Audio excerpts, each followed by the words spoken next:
కరీంనగర్‌లో ఇది మా ఇల్లు. ఎంత అందంగా ఉంది కదా! ఇక్కడికొస్తే చాలు ఏదో కేరళకొచ్చిన feeling. Every year Bathukamma, Dasara పండగకి ఎంత టైట్ షెడ్యూల్ ఉన్నా సరే, ఇంటికి మాత్రం ఖచ్చితంగా వచ్చి తీరాలి. కానీ ఈసారి నాకు దసరాకి హాలిడే దొరకలేదు. కానీ లక్కీగా ఒక 3 డేస్ ఆఫ్ దొరకడం వల్ల బతుకమ్మ ఆడడానికైతే ఇక్కడికొచ్చేసాను. అసలు బతుకమ్మ ఫెస్టివల్ ఎంత కలర్‌ఫుల్‌గా ఉంటుంది కదా! ఇంటి పక్క చుట్టాలు, దూరపు బంధువులు, సత్తిపిండితో మొదలయ్యే ఇరుగు పొరుగు పరిచయాలు, భలే చూడముచ్చటగా ఉన్న బతుకమ్మలు. అసలు పండుగ కాన్సెప్ట్ ఏంటంటే అందరం ఎంత బిజీగా ఉన్నా కలిసి మన ఇంటికి ఒక కళ ఇచ్చి మనస్ఫూర్తిగా ఫ్యామిలీతో క్రియేట్ చేసుకునే బ్యూటిఫుల్ మెమరీస్.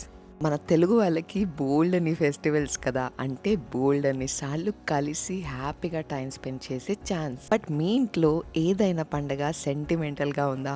అంటే నువ్వు ఎక్కడున్నా సరే ఇంటికి మాత్రం ఖచ్చితంగా వచ్చి తీరాలి, లేదంటే అమ్మ చేతిలో దెబ్బలే. బై ద వే, అప్పటి నుండి ఈ బుడ్డిది ఎవరు అనుకుంటున్నారా? ఇది మా అన్న కూతురు తరుణి.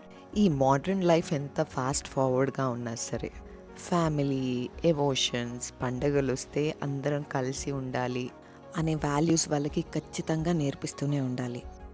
ఎనీవే, మీరంతా ఎక్కడున్నా మీరు మీ ఫ్యామిలీ చాలా సంతోషంగా ఉండాలి. హ్యాపీ దసరా.